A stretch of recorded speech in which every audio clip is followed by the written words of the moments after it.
Interdépendance des sexes. L'homme est viscéralement attaché à sa femme. C'est son calmant après la longue et dangereuse quête énergétique dans le vaste monde. Il y trouve le réconfort quand il se réfugie en elle et quand il croit la dominer, se rassurant ainsi sur sa puissance qui est fondamentale à sa survie.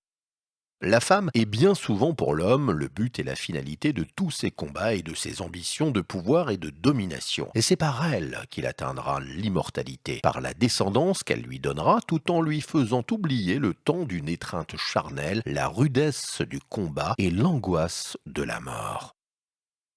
C'est pour cela que l'homme est attaché à sa femme comme l'héroïnomane à sa seringue. Et les crimes passionnels ou les suicides réussis suite à une rupture amoureuse sont majoritairement masculins. Car l'attachement à la femme est souvent si profond pour l'homme qu'il ne peut parfois même pas envisager un avenir sans elle.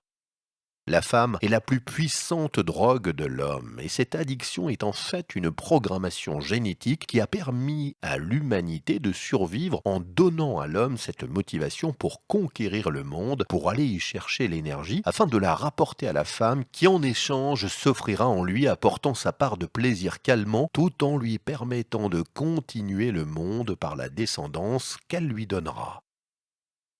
Si toutes les guerres perpétrées par les hommes ont pour but la prédation ou la conservation calorique, c'est en fin de compte pour conserver et prendre cette énergie afin de prendre et de conserver les femmes pour continuer à transmettre la vie. Et si ce sont les hommes qui, par leurs actes guerriers, massacrent par millions leurs congénères depuis le début de l'humanité civilisée, il ne faut pas oublier que la cause de toute guerre vient du désir masculin inconscient de posséder les femmes.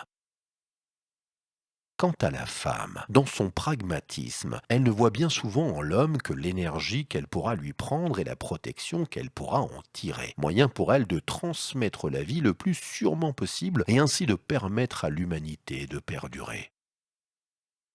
En conclusion, l'alchimie des relations hommes-femmes qui permirent à notre espèce de survivre est une dépendance affective de l'homme à la femme compensée par une dépendance énergétique de la femme à l'homme.